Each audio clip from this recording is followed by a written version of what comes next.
Hello दोस्तों, स्वागत है आप सभी का एमएससी जूलॉजी वर्ल्ड में। आज की वीडियो इंसेक्ट रेस्पिरेशन पे होने वाली है। देखिए, इंसेक्ट जो होता है वो तीन प्रकार के आवास में पाया जा सकता है। आप उसको टेरेस्ट्रियल इंसेक्ट के रूप में देख सकते हैं, आप उसको एक्वेटिक हैबिटेट में देख सकते हैं, और आप उसको पैरासिटिक फॉर्म में देख सकते हैं।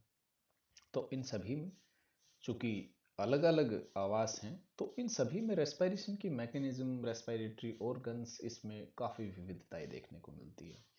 जो आज की जो हमारी वीडियो है वो टेरेस्ट्रियल इंसेक्ट रेस्पिरेशन पे होने वाली है। और टेरेस्ट्रियल इंसेक्ट में रेस्पिरेशन का मेजर कंपोनेंट जो होता है वो ट्रैकिया होता है। तो आज हम ट्रैकिया, उसकी स्ट्रक्चर को कंप्लीटली अध्ययन करने वाले हैं। तो देखिए, टेरेस्ट्रियल इंसेक्ट में जो ट्रैकिया होती है, उस ट्रैकिया में चार पार्ट होते हैं: ट्रैकी, ट्रैक्यूल्स, एयर सैक और स्पाइरिकल। और ये एक डायग्राम की सहायता से ये एक कंप्लीट ट्रैकिया की आप पूरी संरचना देख पा रहे हैं। इसमें आप स्पाइरिकल देख रहे हैं। सबसे पहले स्पाइरिकल, स्पाइरिकल से आके एट्रियम, फिर एयर सैक, ये ट्रैकी हो गई।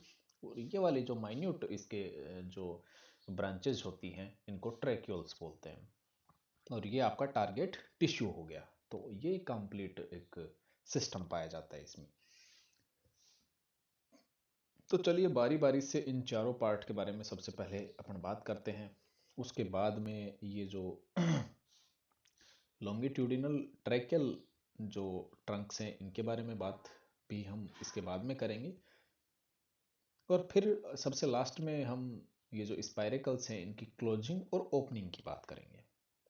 तो चलिए हम बात करते हैं ट्रैकी की। तो ट्रैकी में आप देख सकते हैं, ये बहुत ही एक सिंपल स्ट्रक्चर होती है। इन लेयर्स के नाम आप देख सकते हैं कि इंसेक्ट का जो स्किन का लेयर है, उस स्किन के लेयर के जस्ट अपोजिट यहाँ पे लेयर्स पाई जाती हैं। इंसेक्ट में सबसे बाहरी आवरण जो होता है वो इंटीमा होता है, यानी इंटीमा यानी काइटिन का आवरण होता है इंसेक्ट में सबसे बाहर। फिर बीच वाला आवरण एपिथेलियम, और फिर बॉडी के सबसे अंदर का पार्ट स्किन में बेसल बॉडी या लेमिना होता है। बट अगर आप बात करते हैं ट्रैकी की, यानी रेस्पिरेटरी सिस्टम की आप बात करते हैं, तो इस रेस्पिरेटरी सिस्टम में ये उल्टा मिलता है आपको। इंटीमा यहाँ अंदर मिलती है। आप एपिथेलियम की बात करें तो ये तो बीच में ही रहेगी, लेकिन बेसल बॉडी की बात करें तो ये बेसल बॉडी यहाँ पे बाहर आ जाती है, जबकि स्किन में ये अंदर होती है। और इसमें ये जो ट्रैकी है, ट्रैकी के अंदर टीनेडियम नामक कुछ काइटिनस स्ट्रक्चर यहाँ पे पाई जाती हैं, जो कि एक कंप्लीट रिंग ना हो करके, और ये एक स्प्रिंग जैसी संरचना के रूप में, स्पाइरल संरचना के रूप में ये होती हैं। और इनका काम इस ट्रैकी को पिचकने से रोकना होता है। तो आपके मन में ये सवाल जरूर उठता होगा कि इसमें ये जो उल्टा सिस्टम है, स्किन के जस्ट अपोजिट सिस्टम है, तो ये क्यों है? तो देखिए, ट्रैकी जो होती है, इसका ट्रैकी का डेवलपमेंट जो होता है वो स्किन के धंसने से माना जाता है। जब एम्ब्रियोलॉजी, आप इसकी फाइलोजेनी एम्ब्रियोलॉजी का अध्ययन करते हैं, तो उसमें जो विद्वान हैं एंटोमोलॉजी के, वो बताते हैं कि इसका जो निर्माण हुआ है वो स्किन के इनवेजिनेशन से हुआ है। तो जब स्किन इनवेजिनेशन होगा, तो उसमें जो स्किन का सबसे बाहरी पार्ट होगा वो धस करके अब वो सबसे भीतरी पार्ट हो गया। तो इंटीमा सबसे बाहरी पार्ट था, लेकिन अब सबसे भीतरी पार्ट हो गया। एपिथेलियम जो थी वो तो जैसी थी वैसी ही रहेगी। और इसके बाद में जो बेसल बॉडी थी, जो कि स्किन में सबसे अंदर हुआ करती है, वो बाहरी लेयर हो गई है।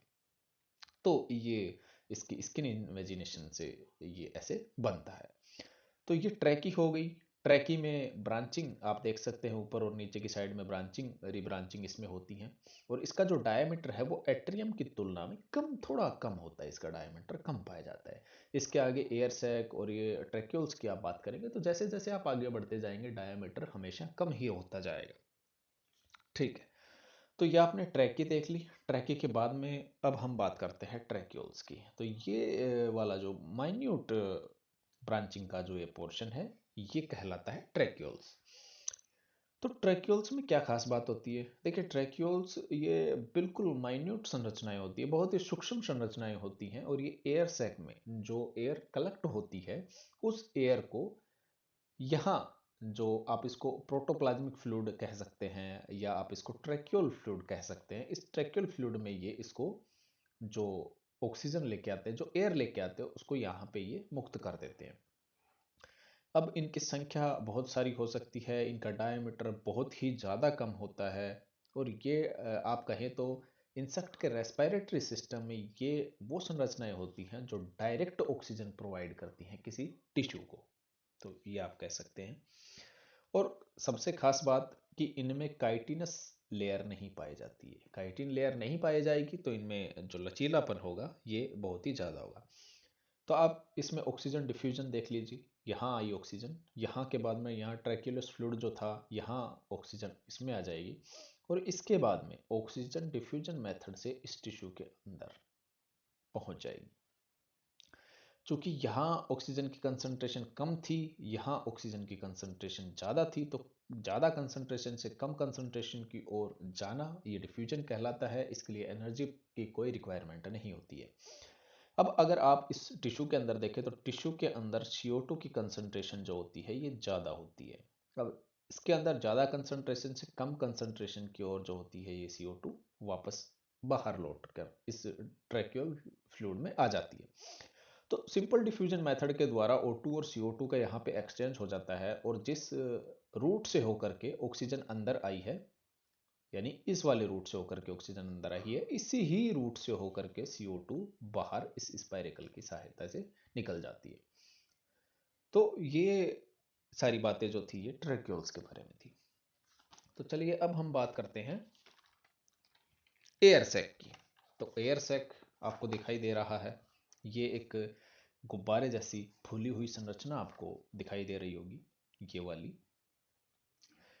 इस फूली हुई संरचना को देख करके आपके मन में एक बात सिंपली आ सकती है कि ये कुछ फूला हुआ भाग है, यानी इसमें कुछ स्टोरेज का काम हो सकता है और इसके तो नाम में लिखा है एयर सैक, यानी रेस्पिरेटरी सिस्टम का ये एक ऐसा चैम्बर है जहाँ पे आप एयर को स्टोर कर सकते हैं।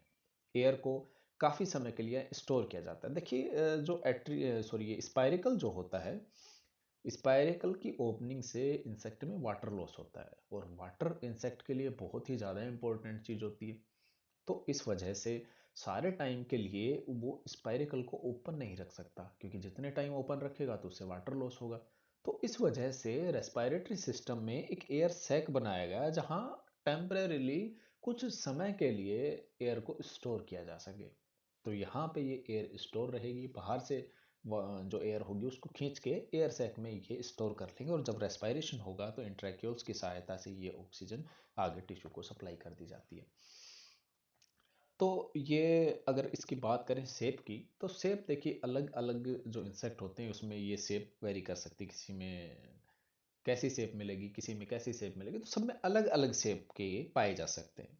अगर बात करें कि एयर सैक ज़्यादा डेवलप्ड किस में होते हैं, तो ये वेल डेवलप्ड मिलेंगे फास्ट फ्लायर्स में, जिन जो बहुत तेज उड़ सकते हैं उन पक्षियों में, उन इंसेक्ट में। और फास्ट रनर जो इंसेक्ट बहुत तेजी से दौड़ सकते हैं उनमें। और जो माइग्रेटरी इंसेक्ट होते हैं उनमें एयर सैक बहुत ज़्यादा वेल डेवलप्ड होता है। एयर सैक वेल डेवलप्ड इससे क्या समझ में आया आपके? इससे समझ में आता है कि इसका जो एरिया है, अंदर का जो चैम्बर है, अंदर के चैम्बर का एरिया बहुत ज़्यादा होगा, तो उसमें उतनी ही ज़्यादा एयर जो होगी उसको आप स्टोर कर सकते हैं। तो ये मैं बात करूँ इसकी, तो ये एयर सैक एक तरीके से स्टोर हाउस के रूप में स्पेस प्रोवाइड कराते हैं, पहला प्रॉफिट हो गया। दूसरा, एयर को स्टोर करने के काम में आता है, ये दूसरी बात होगी। तीसरा, अगर आपने एक चैम्बर बनाया है और उस चैम्बर में आपने हवा भर रखी है, तो जब ये इंसेक्ट फ्लाई करेगा तो वो हल्का हो जाएगा। आप सभी जानते हैं उत्प्लावकता या बायोन्सी जो थ्योरी है वो आप सभी जानते हैं। तो इसमें एयर भरी होगी तो बायोन्सी या उत्प्लावकता जो होती है वो कम हो जाती है और वायु भरने के कारण से जो इंसेक्ट होते हैं वो हल्के हो जाते हैं और इससे उनको फ्लाइट में हेल्प मिलती है। तो ये बात जो थी ये एयर सैक के बारे में हो गई। अब इसके बाद में हम देखते हैं कि ये जो जाल है इसका, ट्रैकिया का जो इंसेक्ट के अंदर जो जाल है उसको हम देखते हैं। देखिए कंप्लीट यहाँ पे हम ये सेक्शन देख रहे हैं और ये एक ट्रांसवर्स सेक्शन आप देख सकते हैं स्क्रीन पे, ये जो सेक्शन है ये ट्रांसवर्स सेक्शन है, यानी आप इसको इंसेक्ट को ट्रांसवर्स एक्सिस पे काटेंगे तो आपको ये सेक्शन ऐसा कुछ दिखाई देगा।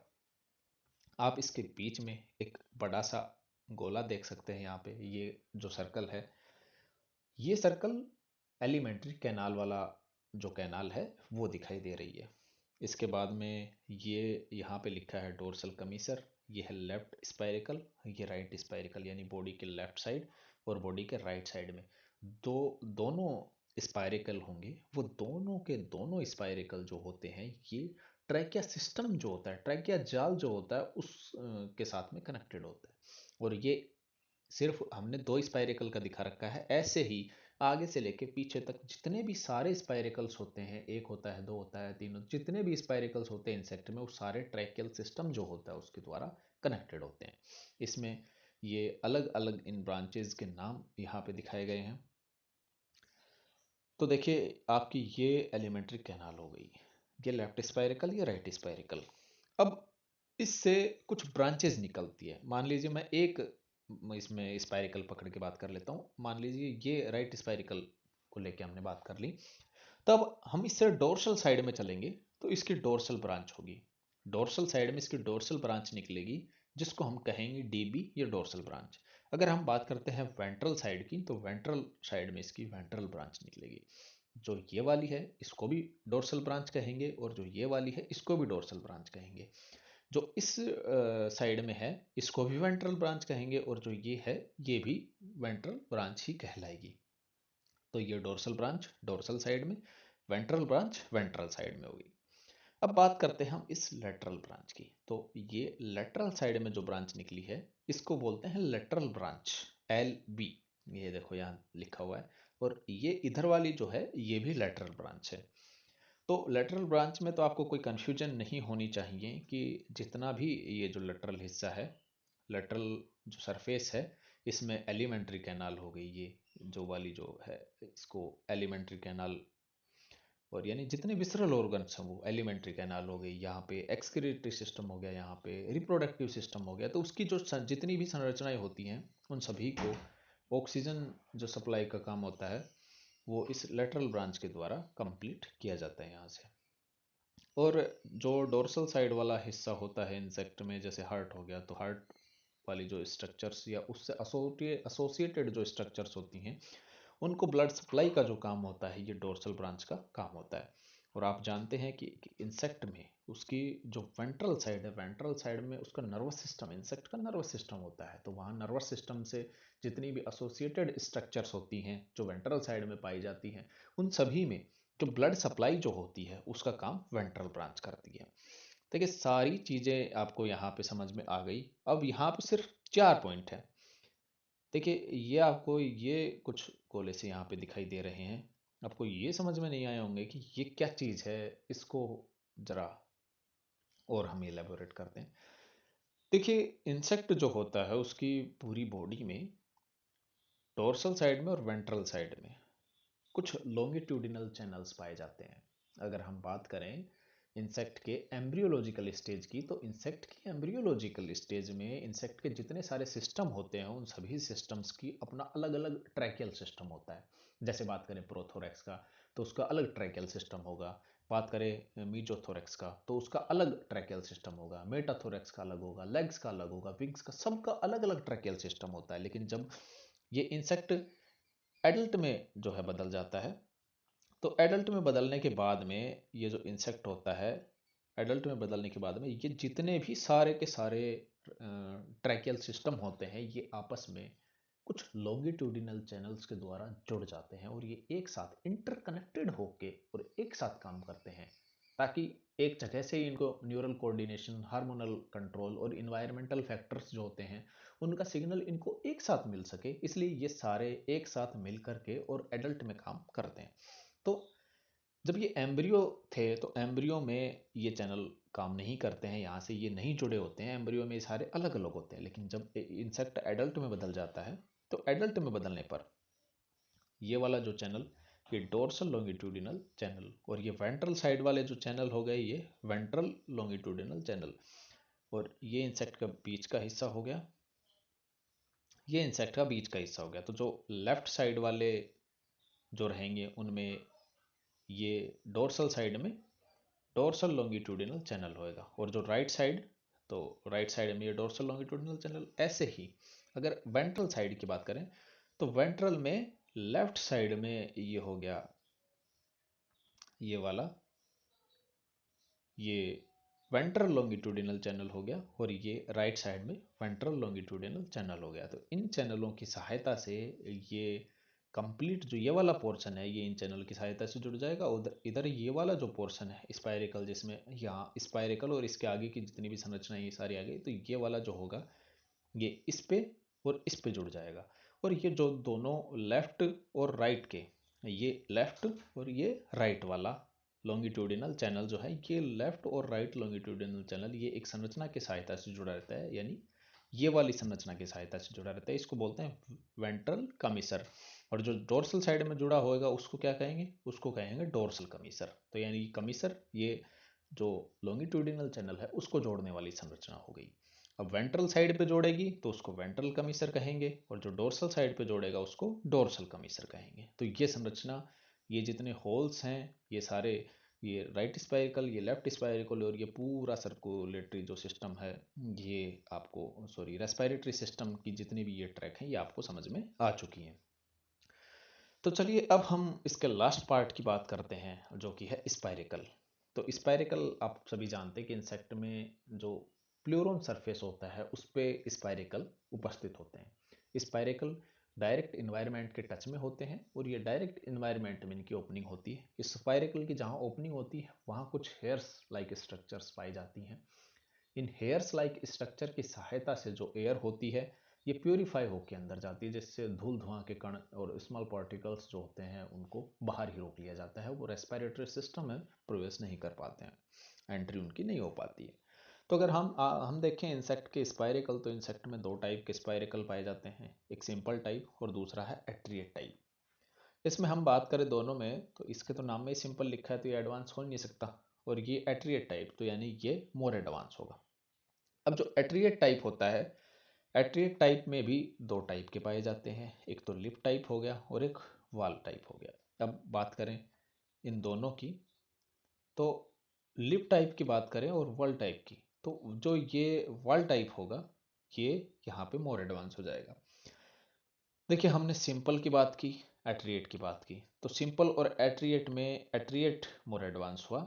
उसके बाद में एट्रिएट की दो टाइप हो गए, लिप टाइप और वॉल टाइप, तो इसमें वॉल टाइप जो होता है ये मोर एडवांस हो गया। चलिए हम अब इन सभी की स्ट्रक्चर देख लेते हैं।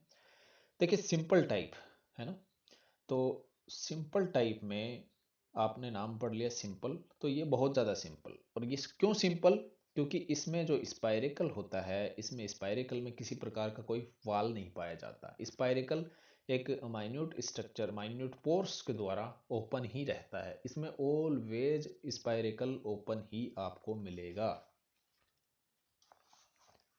ट्रैकिया जो होती है डायरेक्ट स्पाइरिकल में, ये देखिए ये नीचे ट्रैकिया है और ट्रैकिया डायरेक्ट ये स्पाइरिकल में खुलती है। कोई सिस्टोल नहीं होता, कोई डायस्टोल नहीं होता। हाँ, इसका डायामीटर जरूर कम होता है, लेकिन इसमें कोई वाल या किसी भी प्रकार की कोई संरचना नहीं पाई जाती है।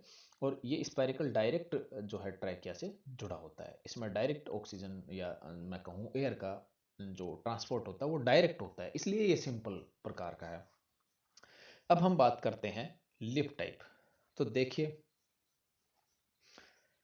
ये लिप टाइप, ये इसमें लिप टाइप में ये प्रोट्यूबरस पाया जाता है। और ये प्रोट्यूबरस जो होता है, ये आप देख रहे हैं ये वाली जो संरचना है ये प्रोट्यूबरस है। ये प्रोट्यूबरस, ये इसको आप लिप के जैसा मान सकते हैं, लिप लाइक स्ट्रक्चर दिख रही है। तो ये वाला जो पोर्शन है, इस पोर्शन से ऑक्सीजन अंदर की तरफ जाती है यहाँ से। तो ये जो प्रोट्यूबरस होते हैं ये लचीले होते हैं, तो ये अगर इधर आके और इसको बंद करना चाहें तो ये बंद हो जाता है। और ये जो अंदर वाली ट्रैकिया जो होती है ये डायरेक्ट स्पाइरिकल के में इसकी ओपनिंग नहीं होती है, यहाँ पे प्रोट्यूबरस पाए जाते हैं, और इस प्रोट्यूबरस की सहायता से जो एयर है उसका आना और जाना जो होता है वो कंट्रोल होता है।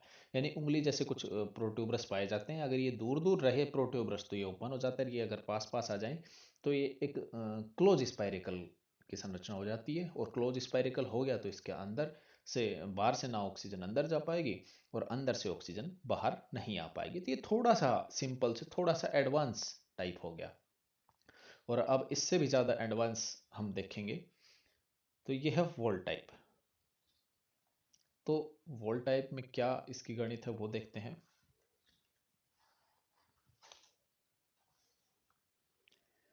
देखिए ये वोल्ट टाइप हो गया, इसमें ये प्रोट्यूबरस संरचना जो है ये भी पाई जाती है, इसके अंदर हेयर भी पाए जाते हैं। यानी यहाँ पे एक तो स्पाइरेकल में एयर फिल्टर हुई और उसके बाद में यहाँ अंदर और हेयर पाए जाते हैं, तो वहाँ भी जो है एयर जो है वो फिल्टर होती है। यानी ये फिल्टर चैम्बर के रूप में काम करता है। और इसमें हेयर्स के अलावा कुछ स्पाइरेक्युलर ग्लैंड भी पाई जाती हैं। इन ग्लैंड से लुब्रिकेंट जैसे यानी चिकने पदार्थ का स्राव होता है, और उस लुब्रिकेंट से पैथोजन, माइक्रोब्स, डस्ट पार्टिकल या ट्रैकियल सिस्टम में एंटर नहीं कर पाते हैं। हेयर उपस्थित तो ये फिल्टर चैम्बर की तरह भी वर्क करेगा। तो जो माइक्रो स्ट्रक्चर्स होंगी वो यहीं पे चिपक जाएंगी और अंदर नहीं आ पाएंगी। तो ये मोर एडवांस हो गया। और अगर इन दोनों की और इन दोनों की बात करें तो ये वाला मोर एडवांस हो गया। तो ऐसे करके इनका अगर एडवांस का ऑर्डर देखें तो ये रहेगा। तो चलिए अब लास्ट पोर्शन की बात कर लेते हैं, और जो कि है स्पाइरेकल की क्लोजिंग और ओपनिंग। तो देख लेते हैं कैसे स्पाइरेकल की क्लोजिंग और ओपनिंग होती है। हमने ह्यूमन का सिस्टम भी देखा होगा, ह्यूमन की फिजियोलॉजी भी देखी होगी। तो फिजियोलॉजी में हम एक बात जानते हैं कि फिजियोलॉजी में अगर किसी भी संरचना से कुछ भी काम करवाना है या कोई भी एक्शन हमको करवाना है तो उसके मसल्स की सहायता से ही करवा सकते हैं। अगर आपको कुछ मैकेनिकल वर्क करवाना है तो यहाँ भी उसके साथ में एट्रियम के साथ में कुछ मसल्स अटैच रहती हैं। यहाँ पे दो प्रकार की जो मसल्स हैं वो एट्रियम के साथ अटैच होती हैं, स्पाइरेकल के साथ में अटैच होती हैं। एक है ओपनर मसल्स और एक है क्लोजर मसल्स। तो ये क्लोजर मसल्स होगी और ये ओपनर मसल्स होगी। अब ओपनर मसल्स नाम में लिखा है कि ये ओपन जो होगा एट्रियम, सॉरी स्पाइरिकल जो ओपन होगा ये उसमें हेल्प करेगी, और क्लोजर मसल्स इसकी क्लोजिंग में हेल्प करेगी। अब स्पाइरिकल जो होता है इसमें दो पार्ट होते हैं, इसकी दो आर्म होती हैं, एक मूवेबल बार और एक close rigid bar. Close rigid bar का मतलब हो गया कि ये बार जो होती है ये मूवेबल नहीं होती है, ये हिलती नहीं है, ये हमेशा ऐसे ही स्थिर बनी रहती है। ये ऐसे कैसे मिलेगी? तो अब जो मसल्स होंगी वो मूवेबल बार से अटैच होंगी, और ये जो मूवेबल बार है आपका यही मूव करता है। जब ओपन होता है तो ये ओपन इस डायरेक्शन में हो जाता है, और जब अटैच होना होता है तो ये अटैच हो जाता है। और देखिए इन दोनों का ये जो टच पॉइंट है इसको हिंज जॉइंट कहते हैं। इसको क्या कहते हैं? इसको हिंज जॉइंट कहा जाता है। और ये इसके जो बीच वाला स्पेस है, यानी इसके हमने पढ़ा था स्पाइरिकल के अंदर की साइड में जो कैविटी पाई जाती है उसको एट्रियम बोला जाता है। तो ये बीच का स्पेस एट्रियम हो गया। इसकी सहायता से अंदर जो ट्रैकी होगी उसमें जो एयर होगी उसकी डायरेक्ट सप्लाई होगी। तो यही था आज के टेरेस्ट्रियल इंसेक्ट के रेस्पिरेटरी सिस्टम के इस वीडियो लेक्चर में। अगला जो हम रेस्पिरेटरी सिस्टम इन फ्यूचर जो देखेंगे तो वो पढ़ेंगे aquatic respiration, aquatic respiratory system. Thank you.